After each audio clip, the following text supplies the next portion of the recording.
لله رب العالمين والصلاة والسلام على أشرف الأنبياء والمرسلين أما بعد فأعوذ بالله من الشيطان الرجيم بسم الله الرحمن الرحيم إن الذين قالوا ربنا الله ثم استقاموا تتنزل عليهم الملائكة ألا تخافوا ولا تحزنوا وأبشروا بالجنة التي كنتم توعدون نحن أولياؤكم في الحياة الدنيا وفي الآخرة ولكم فيها ما تشتهي أنفسكم ولكم فيها ما تدعون نزلا من غفور رحيم صدق الله العظيم۔ معزز سامعین، قرآن مجید سورہ حامیم سجدہ کی میں نے 3 آیتیں تلاوت کی ہیں۔ اگر دیکھا جائے تو ان 3 آیتوں میں اللہ تعالیٰ نے کامیابی کا ایک بہترین رستہ انسانوں کو بتا دیا۔ عمل کے اعتبار سے کوئی مشکل ہے، لیکن حقیقی کامیابی انہی کے اندر جو کام اللہ نے یہاں بتایا ہے اس کے اندر ایک مومن کے لیے حقیقی کامیابی کا راز مضمر ہے۔ ان الذین قالوا ربنا اللہ، لوگوں کی بات کی گئی کہ ایسے لوگ جنہوں نے یہ کہا ربنا اللہ، ہمارا رب اللہ ہے۔ رب کہتے ہیں جو ساری ضروریات کو پورا کرنے والا ہو۔ مجھے کھلانے والا بھی اللہ ہے، مجھے صحت دینے والا بھی اللہ ہے، بیماری لانے والا بھی اللہ ہے، دشمنوں سے حفاظت کرنے والا بھی اللہ ہے۔ برکت کے خزانے اللہ کے پاس، صحت کے خزانے اللہ کے پاس، موت اللہ کے پاس، رزق کے خزانے اللہ کے پاس، اولاد دینے والا اللہ ہے، اولاد کو فرما بردار کرنے والا اللہ ہے۔ اپنی چھوٹی سی چھوٹی خواہش کو، چھوٹی سی چھوٹی ضرورت کو اللہ کی طرف موڑ دینا، یہ ہے ربنا اللہ۔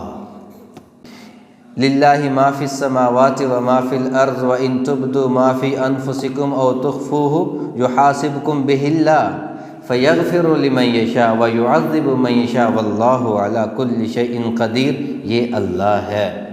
سبح للہ ما فی السماوات و ما فی الارض وہو العزیز الحکیم، یہ اللہ ہے۔ یسبح للہ ما فی السماوات و ما فی الارض الملک القدوس العزیز الحکیم، یہ اللہ ہے۔ اللہ لا الہ الا هو الحی القیوم، یہ اللہ ہے۔ لا تأخذہ سنۃ ولا نوم، اللہ ہے۔ لہ ما فی السماوات و ما فی الارض، اللہ ہے۔ من ذا الذی یقرض اللہ قرضا حسنا، اللہ ہے۔ من ذا الذی یشفع عندہ الا باذنہ، اللہ ہے۔ ربنا اللہ جب کہا ساری چیزیں اس کے اندر آ گئیں۔ پھر بے شک کوئی آگے بادشاہ کھڑا ہو، آپ کہیں گے ربنا اللہ۔ فرعون کیا کہتا ہے؟ انا ربکم الاعلی، باندی غلام نوکرانی کیا کہہ رہی ہے؟ نہیں تو رب نہیں، ربنا اللہ، میرا رب وہ ہے جو تجھے بھی بنانے والا ہے، مجھے بھی بنانے والا ہے، جو تجھے بھی کھلانے والا ہے، مجھے بھی کھلانے والا ہے۔ اچھا، سمجھنے والی بات یہ ہے کہ اس چیز کو اتنا ہائی لائٹ کیوں کیا ہے؟ ہم تو 1000 بار کہہ دیں کہ میرا رب اللہ ہے، اللہ ہے، اللہ ہے، تو پھر اس کو کامیابی کا معیار کیوں ٹھہرایا؟ اس کو آپ اب مکہ کی زندگی میں چلے جائیں، جہاں بیت اللہ کے دائیں بھی بت، بائیں بھی بت، چاروں کونوں پہ بت، اندر 360 بت، مکہ کے داخلی دروازوں پہ بت، مکہ کے خارجی دروازوں پہ اللہ، یعنی ان کے خدا تھے۔ ایسی صورتحال میں نعرہ لگانا ربنا اللہ، میرا رب اللہ ہے، اس لیے ہائی لائٹ کیا۔ پھر اللہ نے کیا فرمایا؟ ثم استقاموا، یہ نعرہ لگانا تو آسان ہے، پھر اس پہ ڈٹ جانا، اس پہ کھڑے ہو جانا یہ مشکل ہے۔ استقامت اپنے قول پہ بھی، میں نے یہ بات کی ہے کہ میرا رب اللہ ہے، تو پھر اللہ کے لیے بھوک برداشت کرنی پڑے تو کر جائیں۔ آپ کے پاس حرام بھی ہے، آپ کے پاس حلال بھی ہے۔ حلال تھوڑا آتا ہے، مشقت سے آتا ہے، حرام جلدی آتا ہے، زیادہ آتا ہے، بہت شارٹ کٹ آتا ہے۔ حرام والوں کو دیکھتے ہیں تو بہت ان کا اچھا طرز زندگی ہے، اچھا لائف سٹائل ہے۔ آپ اپنے معاشرے کو دیکھتے ہیں، آپ کا دل چاہتا ہے کہ میرا گھر بھی ایسا ہو، میرے پاس گاڑی بھی اچھی ہو، اچھی سوسائٹی میں میرا گھر بھی ہو، میرا طرز زندگی بھی ایسا ہو، لیکن وہ شارٹ کٹ ہے، وہ اس رستے سے آ رہا ہے جو اللہ کو پسند نہیں ہے۔ جو آپ کے پاس ہے مرچ کے ساتھ بھی کھانی پڑتی ہے، سوکھی بھی کھانی پڑتی ہے، فاقے کے ساتھ بھی کھانی پڑتی ہے، گرمی بھی برداشت کرنی پڑتی ہے، سردی بھی برداشت کرنی پڑتی ہے۔ ثم مستقم، تو اس پہ ڈٹا ہوا ہے کہ کیونکہ میں نے اللہ کے ساتھ یہ عہد کیا کہ اللہ تو میرا رب ہے، تو اب جس چیز سے آپ نے منع کیا ہے میں رک گیا ہوں، میں مشقت برداشت کر لوں گا، میں بھوک کاٹ لوں گا، میں تکلیف برداشت کر لوں گا، کیونکہ یہ تو عارضی ہے۔ نبی کریم صلی اللہ علیہ وسلم نے فرمایا ہے الدنیا سجن المؤمن و جنت الکافر، ایمان والے کے لیے دنیا قید خانہ ہے، اور نہ ماننے کے لیے والے کے لیے دنیا جنت ہی جنت ہے، کیونکہ اس کو جنت میں کچھ نہیں ملنا۔ ایمان والے کے لیے دنیا قید خانہ کیوں قید خانہ ہے؟ آپ نے قدم بھی اٹھانا ہے تو سوچ کے اٹھانا ہے کہ یہاں پہ میرے نبی کیا فرماتے ہیں، شریعت کیا کہتی ہے۔ آپ کا میرا دل تو یہ چاہ رہا ہے کہ میں یہ کام بھی کروں، یہ بھی کروں، یہ بھی کروں، لیکن جب آپ یہ سوچیں گے کہ نہیں اللہ یہ نہیں چاہتا، میں اس لیے رک گیا ہوں، تو پھر اچھا ایک اور بات، جب کوئی کام آپ کا کرنے کو دل چاہ رہا ہو کہ میں یہ کام کروں،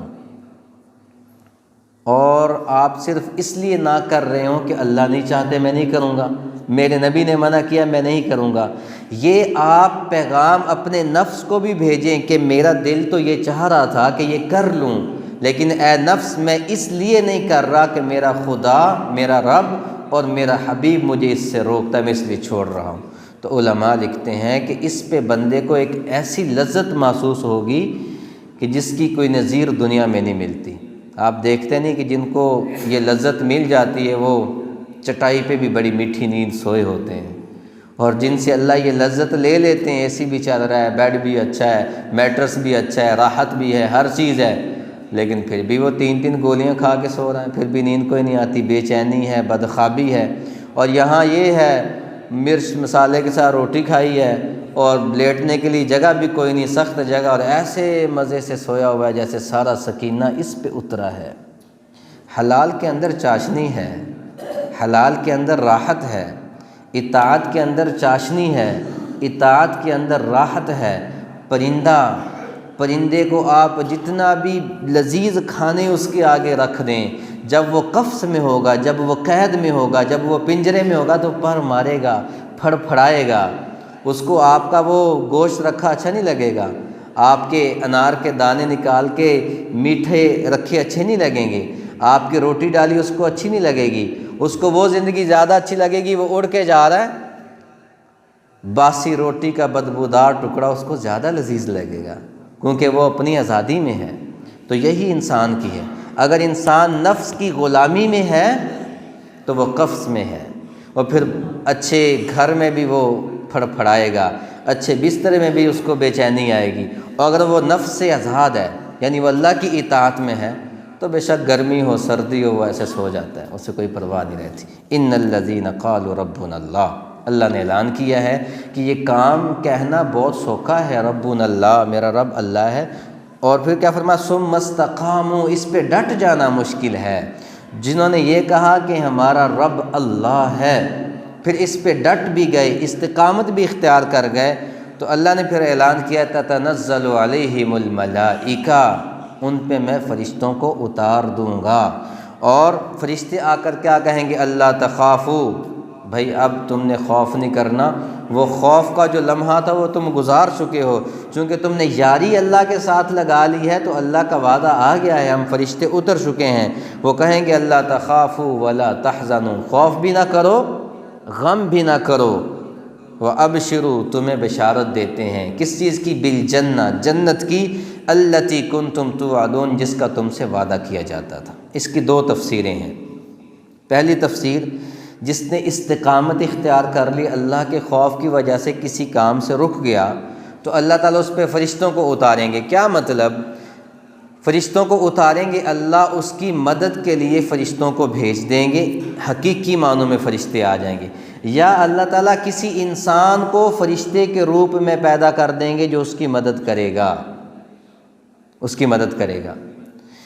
ابن کثیر نے ایک روایت نقل کی، عمیر بن حبیب رحمۃ اللہ علیہ ایک تابعی تھے، تو یہ 10 لوگ تھے، مدینہ سے نکلے کسی مہم پہ، ان کو رومیوں نے قید کر لیا، رومیوں نے پکڑ لیا، سرحد میں چلے گئے، آپس میں جھگڑا ہوا، لڑائی ہوئی، تلواریں نکلائیں، 9 لوگ وہاں پہ شہید ہو گئے۔ عمیر بن حبیب رحمۃ اللہ علیہ یہ زندہ بچ کے قیدی بنا لیے گئے۔ جب یہ قیدی بنا لیے گئے تو ان کا حسن بڑا مشہور تھا، بہت خوبصورت نوجوان تھے، سینہ چوڑا، سنہری رنگ، سنہری بال اور لمبی لمبی آنکھیں، تیز نقش و نین والے تھے۔ تو جب اس کو قید کر کے ان کو سردار کے سامنے لے جایا گیا تو وہ رومی سردار جو تھا، عیسائی تھا، اس نے دیکھا بھی نوجوان بڑا خوبصورت ہے، اس نے کہا اس کو میں پیشکش کرتا ہوں، اس کو پیشکش کرتا ہوں۔ پیشکش کیا کی کہ تم میری بیٹی سے نکاح کر لو، اسلام چھوڑ دو، تمہیں میں اپنی سلطنت بھی دوں گا، اپنا داماد بھی بناؤں گا، بس اسلام چھوڑ کے عیسائی ہو جاؤ۔ ربنا اللہ استقام، یعنی اللہ کو رب مانا ہوا تھا، استقامت کے امتحان آ گیا۔ اب ایک طرف قید والی زندگی ہے، ایک طرف عیش و عشرت ہے کہ لڑکی بھی خوبصورت ملے گی، مال و دولت بھی ملے گا، اور کرنا کیا کہ اسلام ہی تو چھوڑنا ہے، داڑھی تو منڈوانی ہے، لباس ہی تو بدلنا ہے، طرز زندگی تو بدلنا ہے۔ عیسیٰ علیہ السلام کے ماننے والے بھی اللہ کو تو مانتے ہیں، بس پیغمبر ہی تو بدلنا ہے۔ اور اس کے مقابلے میں کیا تھا؟ دنیا کی عیش و عشرت ہے، حسن بھی ہے، مال بھی ہے، دولت بھی ہے، وجاہت بھی ہے، بادشاہت بھی ہے۔ انہوں نے کہا کہ اگر تم مجھے پورا ملک روم دو اور پورا ملک عرب بھی دو، ایک لمحے کے لیے بھی میں اسلام سے پیچھے نہیں ہٹوں گا۔ الدنیا سجن المؤمن و جنت الکافر، کافر بنتا تو جنت ہی جنت تھی، بیوی بھی مل رہی ہے، مال و دولت بھی مل رہا ہے، عہدہ بھی مل رہا ہے، اور بادشاہت بھی مل رہی ہے، اور انہوں نے اس بادشاہت کے بدلے ایمان کو یعنی قید کو اختیار کیا، تو قید کر دیا گیا۔ وہ سردار نے اپنی بیٹی سے کہا کہ اس کو تم بہکاؤ، جب یہ بہک جائے گا تو ایمان سے بھی ہٹ جائے گا۔ تو ایمان والوں کو اللہ نے حیا دیا ہے، ایمان والوں کو اللہ نے حیا دیا ہے۔ جس کے پاس ایمان کوئی نہیں، اس کے پاس حیا بھی کوئی نہیں۔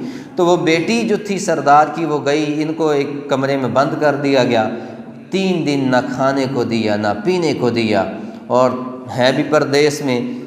اور 3 دن بعد وہ بیٹی اس سردار کی عیسائی سج سنور کے اس کے سامنے جاتی ہے اور اس کو برائی کی دعوت دیتی ہے۔ انہوں نے اپنی نگاہیں جھکائی ہوئی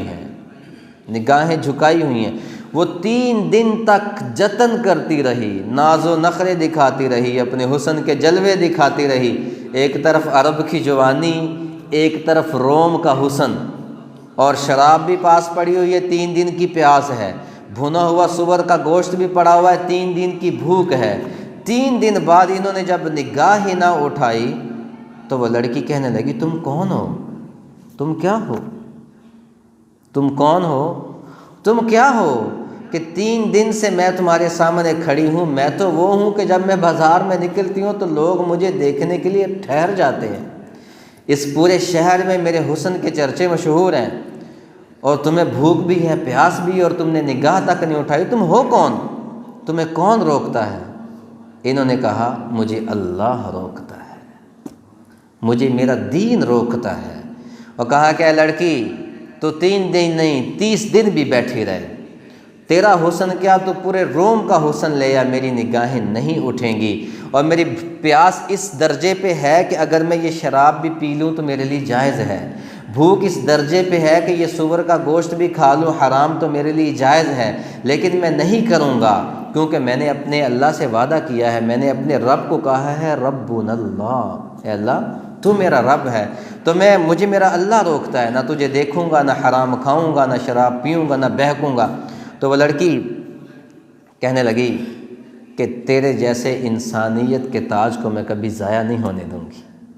اس کے پاس چند پیسے تھے، کہا یہ پیسے پکڑو اور رات کے وقت اس گھر سے اس رستے پہ نکل جانا، اور اتنی دیر میں تم اپنے حجاز کی سرحد میں داخل ہو جاؤ گے۔ ربنا اللہ تھا، اللہ سے وعدہ کیا ہوا تھا، میرے نوجوان نے بھی وعدہ کیا، میں نے بھی وعدہ کیا ہے، لا الہ الا اللہ، لا الہ الا اللہ، لا الہ الا اللہ۔ میں کیا کہہ رہا ہوں میرا رب اللہ ہے، میرا رب اللہ ہے، میرا رب اللہ ہے۔ وہ اللہ تمہیں کہتا ہے نگاہیں جھکا کے چلو، عزتوں کے محافظ بن جاؤ، سود سے باز آ جاؤ، ظلم کرنا چھوڑ دو، حق دبانا چھوڑ دو، امانت میں خیانت کرنا چھوڑ دو، پیشانی کو اللہ کے حضور جھکا لو، تو پھر کیا ہوگا؟ اللہ تمہارے اوپر فرشتوں کو اتار دے گا۔ تو اب دیکھیں، بظاہر تو یہاں فرشتے کوئی نہیں اترے، لیکن اللہ نے اس فاحشہ عورت کو ہی اس کے لیے فرشتہ بنا دیا۔ ان الذین قالوا ربنا اللہ ثم استقاموا تتنزل علیہم الملائکہ الا تخافوا ولا تحزنوا وابشروا بالجنۃ التی کنتم توعدون۔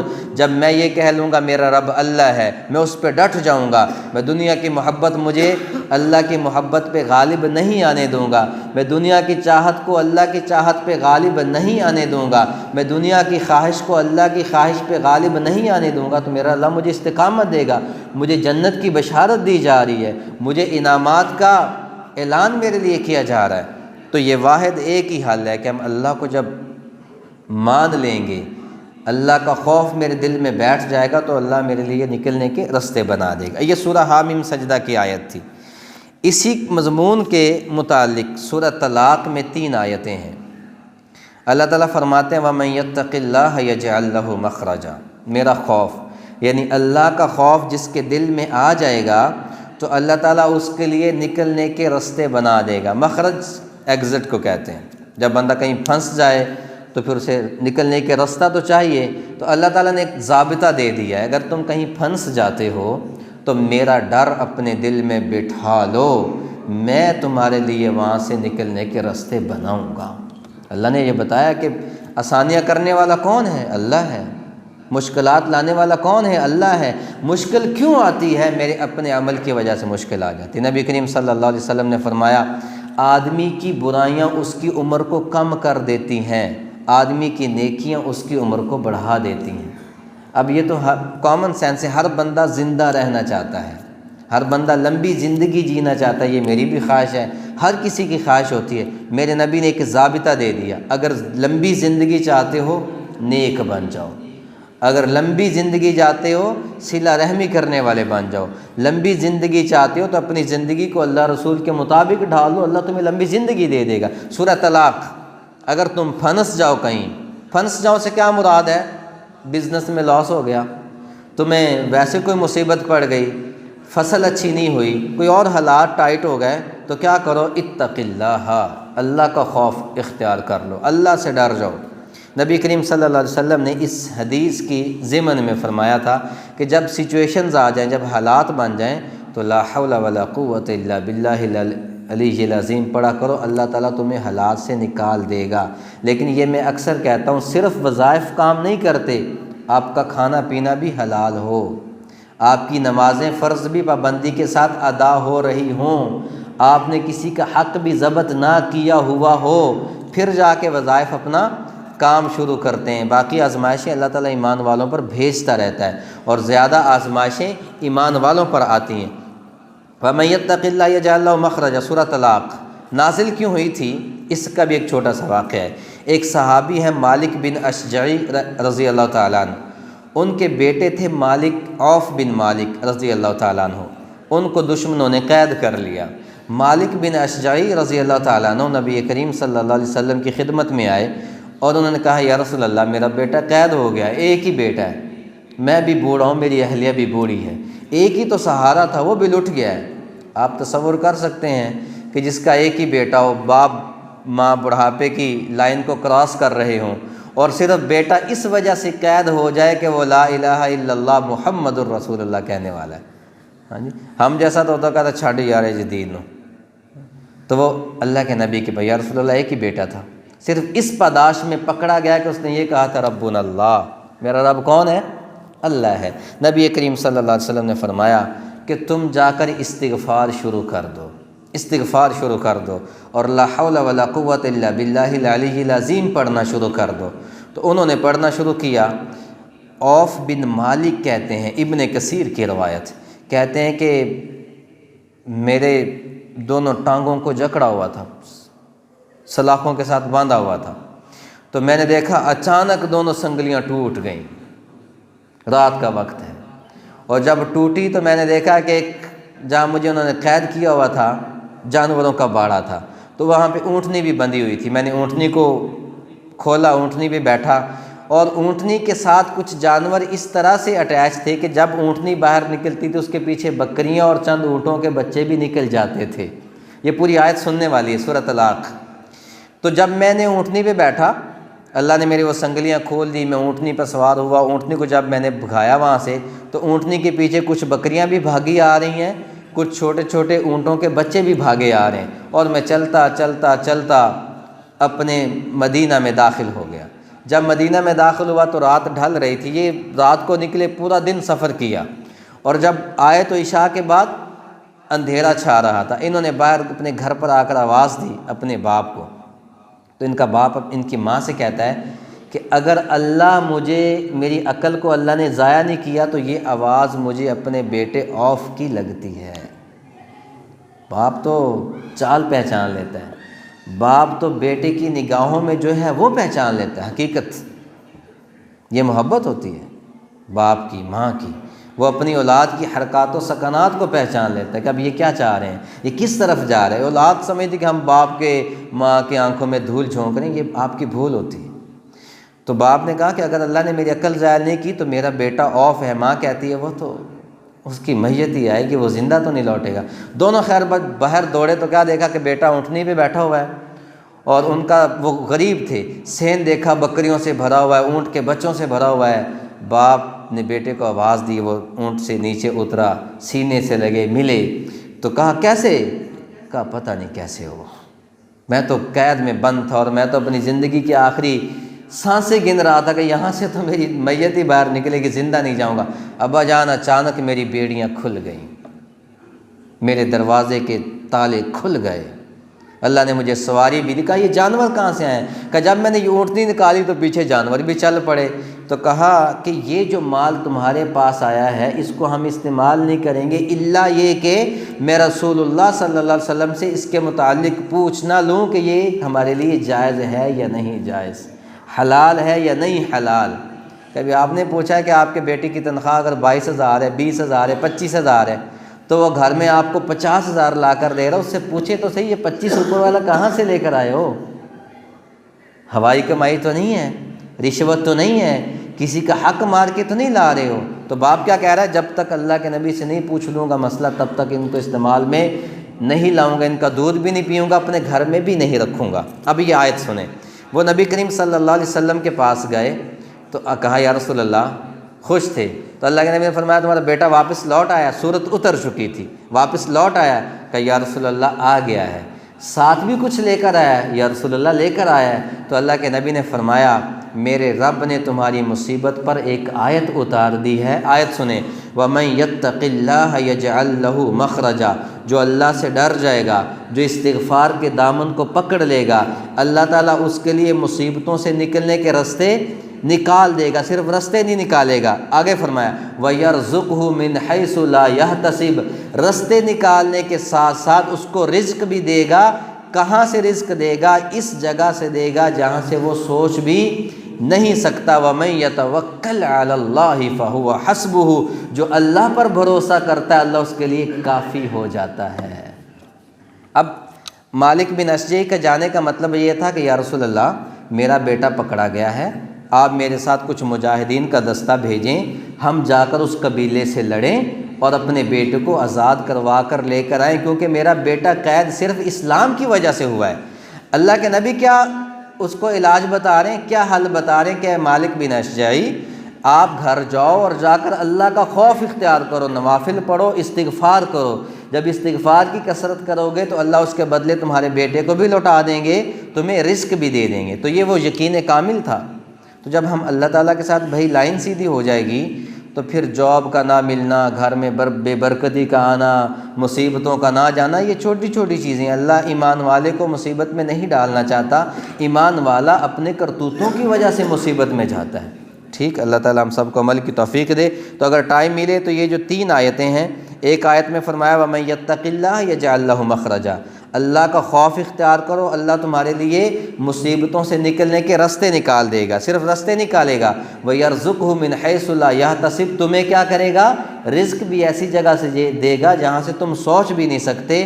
وَمَن يَتَوَكَّلْ عَلَى اللَّهِ فَهُوَ حَسْبُهُ، جو اللہ پر بھروسہ کرے گا اللہ اس کے لیے کافی ہو جائے گا۔ آگے فرمایا ہے وَمَن يَتَّقِ اللَّهَ يَجْعَل لَّهُ مِنْ أَمْرِهِ يُسْرًا، جو اللہ کا خوف اختیار کر جائے گا، اللہ کا تقوی اختیار کر جائے گا، اللہ اس کے کاموں میں سہولت پیدا کر دے گا۔ تیسری آیت میں پھر فرمایا وَمَن يَتَّقِ اللَّهَ يُكَفِّرْ عَنْهُ سَيِّئَاتِهِ وَيُعْظِمْ لَهُ أَجْرًا، جو بندہ اللہ کا خوف اپنے دل میں اختیار کر جائے گا تو اللہ اس کے گناہوں کو بھی معاف کر دے گا اور اس کے لیے اجر عظیم بھی بنا دے گا۔ اللہ تعالیٰ ہم سب کو عمل کی توفیق عطا فرمائے۔